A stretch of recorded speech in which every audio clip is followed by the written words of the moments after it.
Good evening and welcome. It's a lovely Tuesday, and what a time to talk sports and take you on a trip across the world of sports. My name is Yemi Adebayo, and it gives us pleasure to be here at this time of the day doing what we love doing best, which is taking you on a trip across the world of sports. I'm filling in for your regular anchor, Toyin Bitoye, who is not here, but of course would participate actively in tonight's program. Of course, he will be joining us later on to fill us in with what has transpired in Abuja today. Well, we have a lot lined up for your viewing pleasure on the show tonight. We'll be talking about the Falconets, the silver-winning Falconets who arrived in the country today. We'll be talking about that. We'll be taking a look at what's going on right now. That's the UEFA Champions League playoffs. We will also be looking at transfers, the done deals, the speculations, and a whole lot more on the show tonight.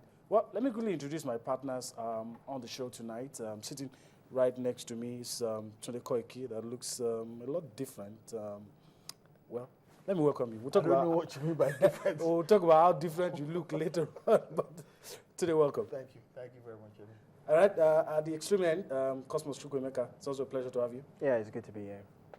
All right, guys, a lot to talk about today, well, let's start by talking about the Falconets, and they've returned home, and it's a good one. Well, I've not had the chance to hear your opinion about the performance of the Falconets. Maybe we should start with that. How do you feel? Did you feel that they should have won the title? Oh, yeah. Well, you can always... first, let me start by saying congratulating the girls and the coaching crew.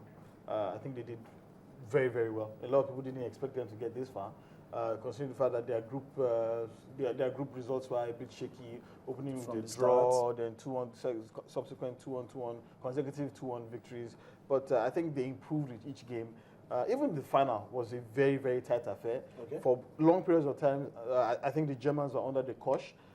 They weren't necessarily troubled. That I'm talking about the Nigerian team. They could have won it, and I think Azizat Oshoala should feel hard done by that late goal that she scored that was ruled offside incorrectly, in my own opinion.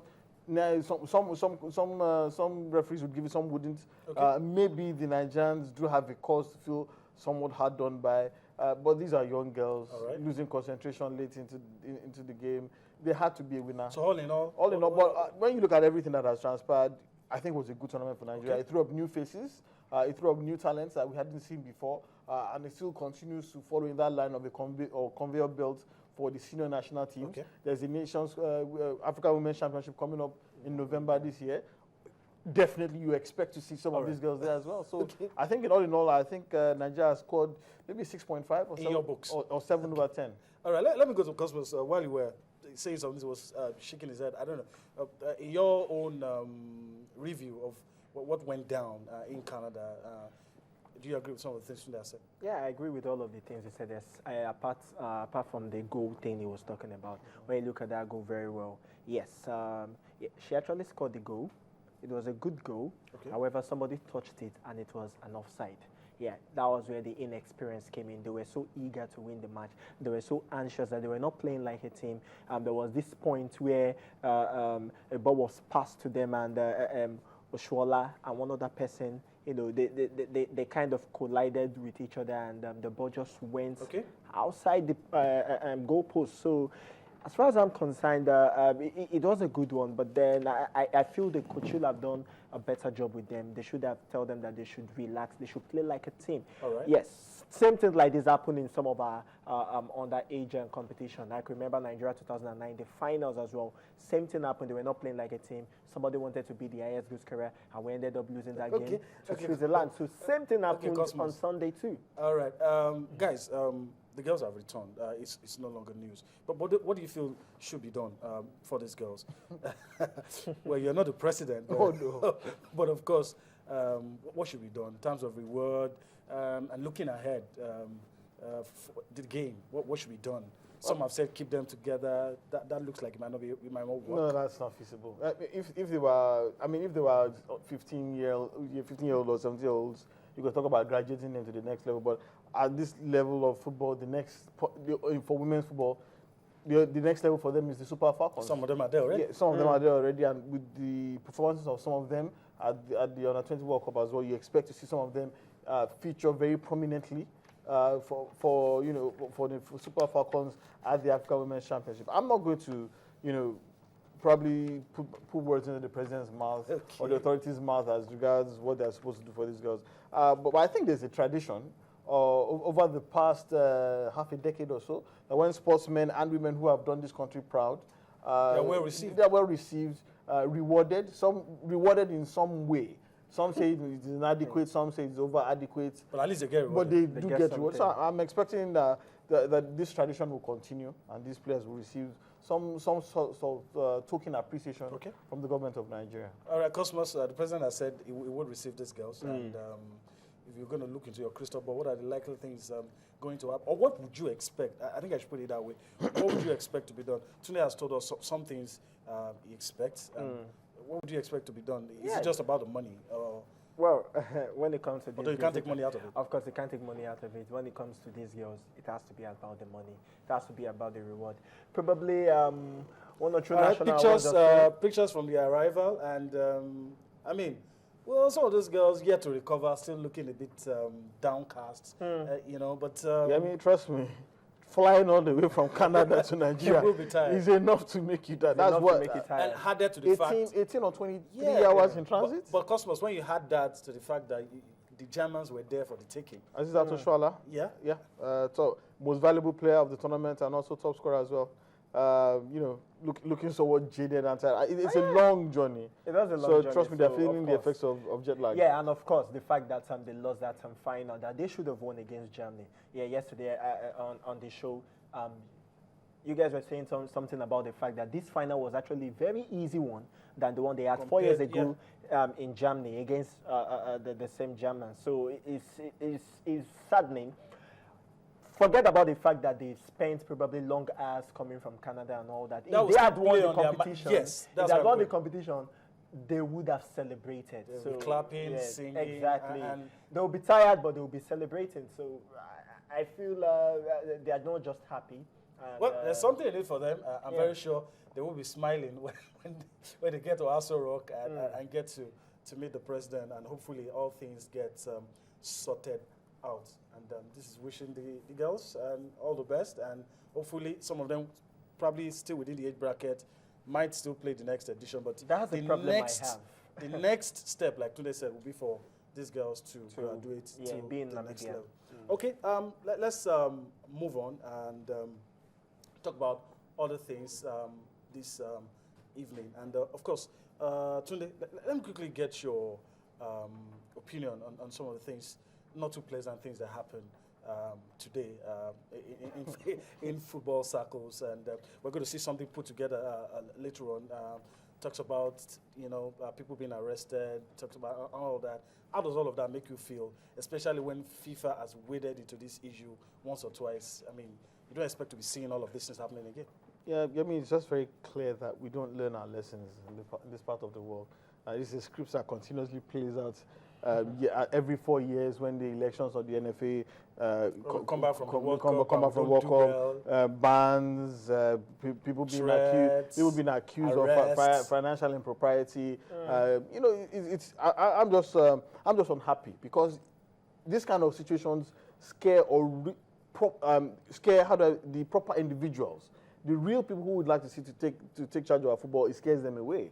Because if it's all this murk and mudslinging and cutthroat kind of politics that just to get into football, if this is what they have to go through, a lot of them would rather stay away. In other climes, you see former internationals, you see successful businessmen, you see major professionals running football associations. But you struggle to see how these kind of men in a Nigerian setting would rather put their name and their reputations on the line just to get into this kind of thing. Everything that has gone on has left a very sour taste in the mouth. Banning certain individuals, trying to eliminate them from the process in an improper manner. A suspicious fire incident as well.